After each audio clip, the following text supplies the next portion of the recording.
All right, we got a windy day, guys, and I'm beside or getting to a very, very busy intersection. So you're gonna see a lot of close-ups of my face when I'm talking. Wow, that's windy. Welcome to Las Vegas. Yeah.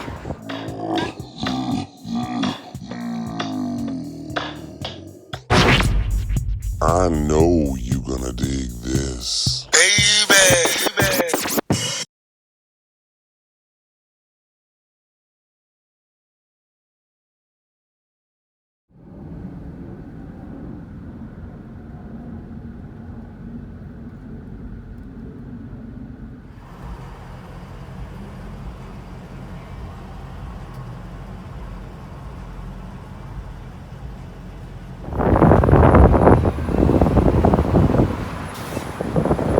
Remember those rocks? I'm gonna tell you a story about those rocks where it's quieter.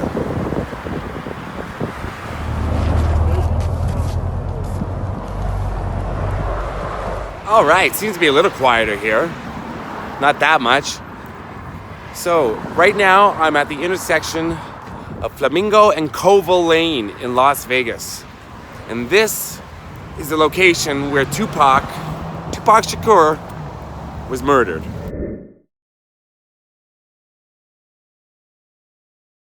Apparently it all started due to a robbery at a Foot Locker. Isn't that weird? A few days earlier. It started over at the MGM Grand in the lobby. There's an altercation between him and his entourage and another group of guys there. You can really get into detail if you can read about it on the net or you order one of the books off of Amazon. That's what I did. It's really a fascinating read. Sad, of course. But if you're a fan of hip-hop, a huge fan like I am, you'll devour every page. There's a few books about it. So, after the altercation, Suge Knight and Tupac left. They went to Club 662, I think it's called, that Suge owned. Left and went back to MGM Grand, I believe, again, from what I'm remembering from up here, for Tupac to change clothes. Then came back out again and drove down here, right this street right here. Now let me show you what's at this intersection right now. This pole is a little further up. There's the intersection there. So people come here right on this pole, but that other pole down there is where more people write. You can see a lot of stuff about Tupac. Rest in peace, Pac, love Canada. That's right. Rest in peace, Pac. A lot of stuff right in here. But it was right down here. Now see where that Manilow bus is going? That would be right about where, just before he drove away, where Pac was stopped at the light. Car drove up right around where that taxi is. Shot, I think 4 times. Twice in the chest, once in the arm, once I think in the thigh, hit Tupac. And fragments hit Suge Knight, who was driving. So then the assailants turned right there, went up that street. Suge Knight did a U-turn and went all the way back up that street, which is Flamingo.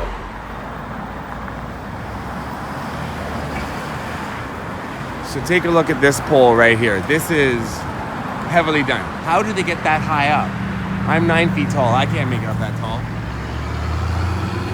Now this is the main pole that people ride on. Look at that. How do people get that high up there? I'm 9 feet tall, but I can't get that high up there. That's crazy. Like, look. It is heavily graffitied, heavily written. Tupac is beloved. One of the greatest rappers of all time, for sure. A poet, an artist, an actor. So right where that cab is and that cab is, that's kind of pretty much where it would have happened. Those two cabs. Pac's car would have been the smaller one, the black and white one, Union cab there. That would have been the assailant's car, and they turned right. And Suge and Tupac did a U-turn. Well, Suge did, bleeding from the head, mind you. Went all the way up this street, made a left on Las Vegas Boulevard, and stopped at Harmon. They were pulled over by cops on bikes. right up there. You see Caesar's Palace in the background. But that's Las Vegas Boulevard. Way up there, they made a left and stopped at Harmon Boulevard. Now, there's a few different accounts of what happened when they were pulled over. Tupac was Suge Knight was jumping and running around outside of the car, and the cops had their guns out, saying, get down, because they didn't know what was going on. They got to Tupac. He was in the car, slowly dying. Now, a retired sheriff who was first on scene, he said that he was asking Tupac, who did this to you? Who did this to you? And he was trying to get words out. He was trying to get the words out, or some sort of words. And they had to keep yelling at Suge Knight to get back. Waiting for the paramedics to come. And then he asked him again, who did this to you? And you could tell that Tupac was trying to say something. And Tupac looked at him. And this is what he said. This is what the sheriff said that Tupac said to him, his last words. Looked at the sheriff and said, fuck you. That's what he says, Tupac said to him, and that Tupac never uttered another word, and paramedics say that he never said anything else. When he was in the hospital, he was en route to the hospital, that he was out of it, and then he was put into an induced coma in the hospital, because he was struggling still. Apparently he was still struggling to get up or to move. But he was put into a coma, and he died on the 13th, I believe it was, so about 6 or 7 days later. So I'm telling the basic story. Like I said, you can read and delve into the incident further and read more about Tupac's life and listen to his music. I do most of my videos by memory. And from what I've read in the past or seen in the past, I should probably start doing better research before I go out on these things. But I always think I know enough. Oh well. Typical male. Now, what's interesting, just on a side note, is when I was here in Vegas, I don't know, about 7 years ago, been here a few times, but I think it was either the first or no, it would have been the first time I was here.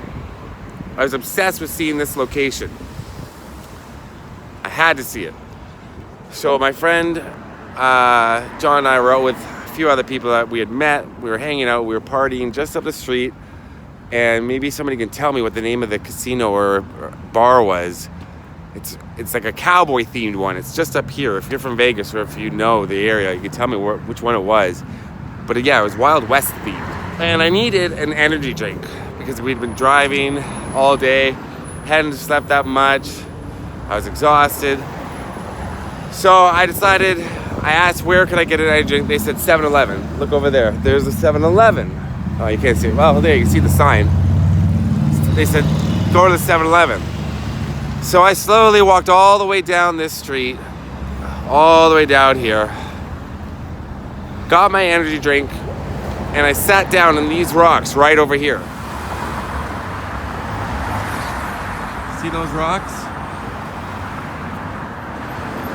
Sat down right there on those rocks. And I met a nice, cool dude named Juan. Peace, Juan, wherever you are. I hope you're doing well. And we talked for like a good half hour, just chilling, just talking. He was doing the same thing as me. He'd been partying on the strip and he was tired and had to get away from it because it gets crazy up there. So we sat there and talked. I had no idea that I was sitting at this intersection. So we woke up the next morning. John and I were going to go a whole bunch of places, head back to LA. But we're going to go to a bunch of places in Vegas that we want to see. And I said, well, first place we're going is where Tupac was murdered. And John was like, okay. So we came here. I got out of the car and I looked and I said, oh my God, that's where I was last night. I'd been sitting at the same intersection for a half hour, just chilling, relaxing, not knowing that I was at the same intersection I was coming to the next morning, not knowing that I was looking exactly where the only place in Vegas I really wanted to go, which was right here. I thought that was odd. Is that odd? Is it a coincidence? It's odd. I'm a huge fan of hip hop, like I said, and a huge fan of Tupac. Come with me. Here's a message to the newborns waiting to breathe. If you could believe, then you could achieve. Just look at me.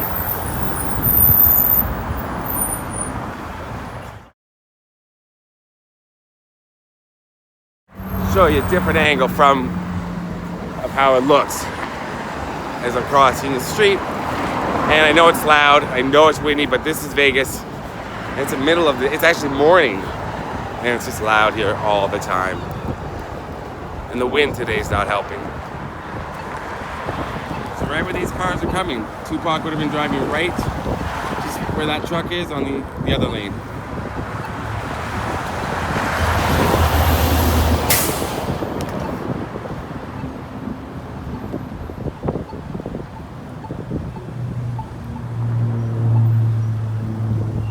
I had a couple friends that were obsessed with Tupac. Little Sean, what's up, my man? We're still in contact all the time. We still love Tupac. My friend Dre, not that Dre, but another friend of mine named Dre had everything about Tupac in his apartment and his house growing up. It was crazy how much Tupac stuff he had. I wonder how you're doing, Dre. I haven't seen you in a long time. Peace to you. All right, that's it from this part of Las Vegas. Intersection of Flamingo and Corval Lane. Rest in peace, Tupac. And to all of you, I say peace. Out. I do.